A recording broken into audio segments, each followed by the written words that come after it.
Every morning, the court herald makes his rounds of the palace shrines, reporting to the spirits that dwell there that all is well in the city and giving praise to the Oba.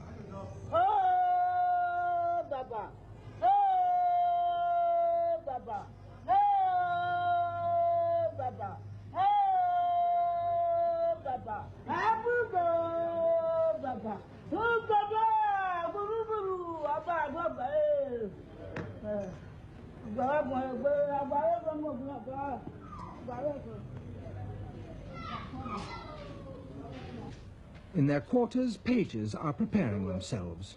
They were sent to the court by their parents when they were small children, as a gesture of loyalty to the Oba, and they wear brass anklets to show their status and seniority. Their costume is derived from the doublets worn by the Portuguese 400 years ago. A dwarf still lives in the palace, serving the Oba. He has the responsibility of looking after the shrines.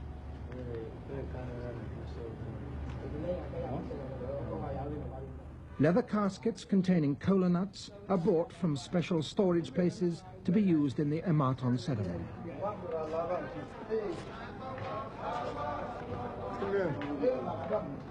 It is now almost 11 o'clock.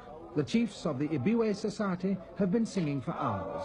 It is their responsibility to make sure that the palace is always alive with music and echoing with praise for the God King.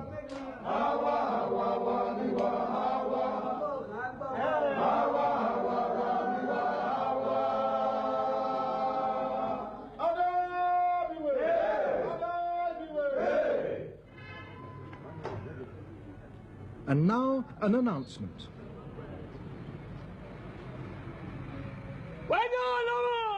The Oba is in his palace. The doors will now be barred.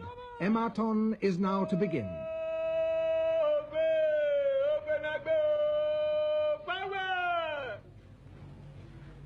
In a reception chamber, the palace chiefs await the Oba's arrival. His Highness Oba Akenzua II, the grandson of the Oba deposed in 1897, who has reigned here since 1933.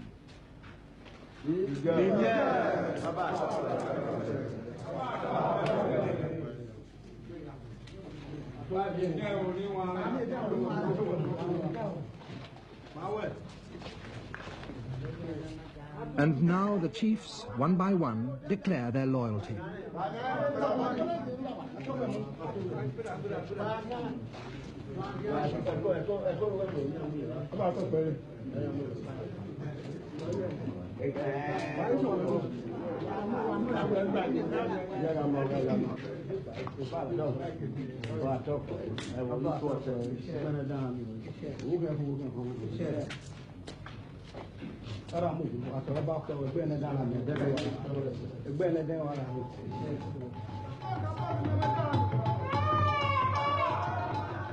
Ematon ends each day with a ritual performed by this man, the court herbalist. After its completion, he dances. He has anointed the Oba's body with medicine in order to renew his strength and thus the strength of the Bini people. It was a part of the ceremony that only the most senior of palace chiefs may witness.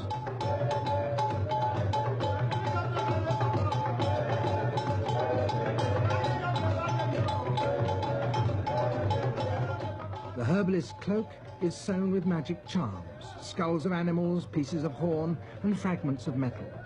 Over his shoulder, the medicine from which he draws his power.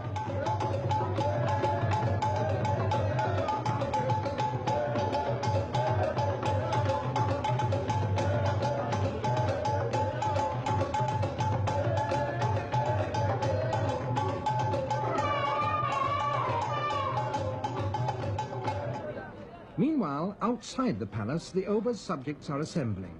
In the old days, he was the absolute ruler, dispensing judgment on any problem that his people brought to him. Today, the law is administered through courts, but many still prefer to seek solution to their disputes from the Oba and will abide by what he says.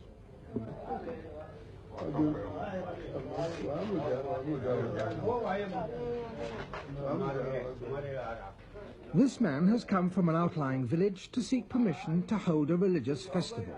but because he's a commoner, he may not address the Oba directly, and the request has to be made through one of the palace chiefs. I agree, says the Oba. Give him one coral bead as a token of my permission. In addition to religious protocol, the Oba also gives rulings on civil disputes. This woman has been brought here because she had attacked one of her neighbors and broken her fingers. One of my children was sick, she explains in her defense. I consulted the oracle, and I was told that my neighbor had caused the sickness with some of her friends. She wouldn't tell me who the others were, and that's how the trouble started.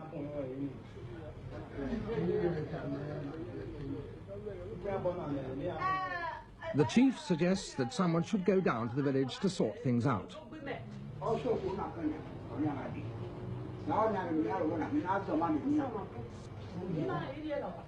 No, says the woman, I know my rights. I want things settled here. Beyond the reception chambers lies the harem. Once the Oba had over 100 wives. Here the royal children are brought up. When they are 10 or so years old, they must leave and never return, for no man other than the Oba and one court official may enter here. The queens have their own distinctive hairstyles which none but they may wear. They also have their own shrines where they and their friends make sacrifices.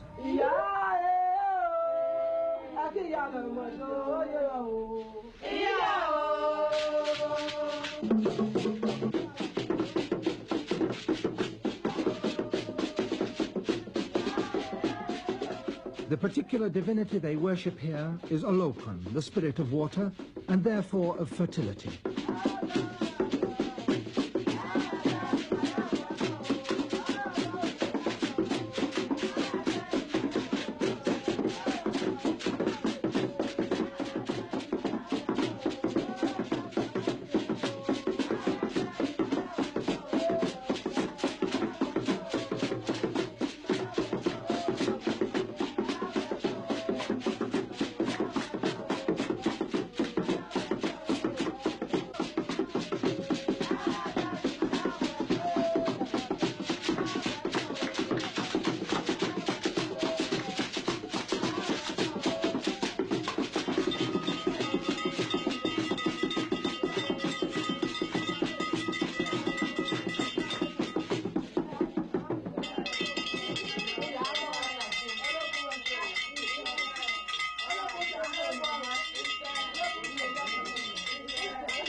We've given you the blood of a guinea fowl, says one. Now send us your blessings.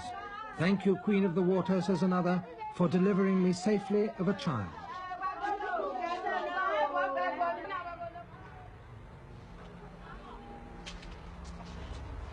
Now, it is not possible to enter this chamber until you knock 3 times.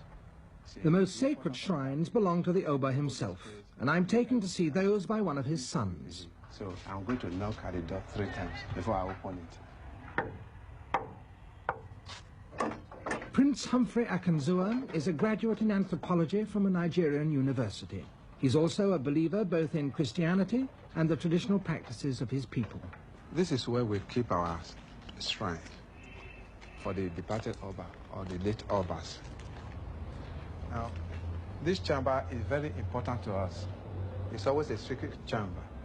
Here we have a shrine, one for Adola.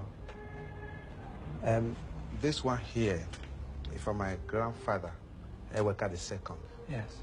This is the traditional setting in the palace where you have the Oba at the middle surrounded by his chiefs.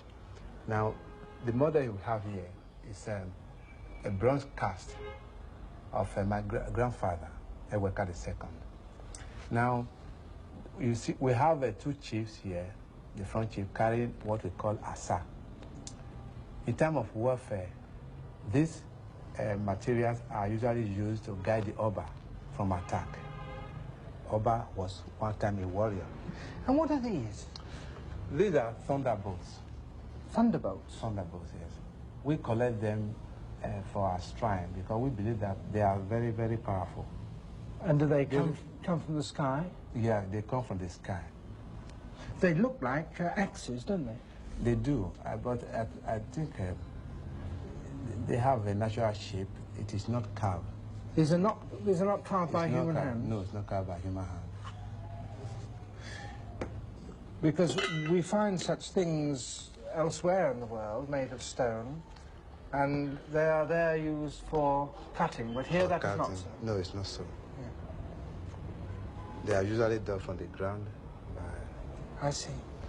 What is this, Humphrey? This is a bell, cast in bronze. Now, this bell and the rattlestick are used simultaneously during any ceremony or festival. This one is used to summon the spirit of the ancestors by ringing it. The other one is used to confirm prayer in the shrine by shaking it like this. And can anybody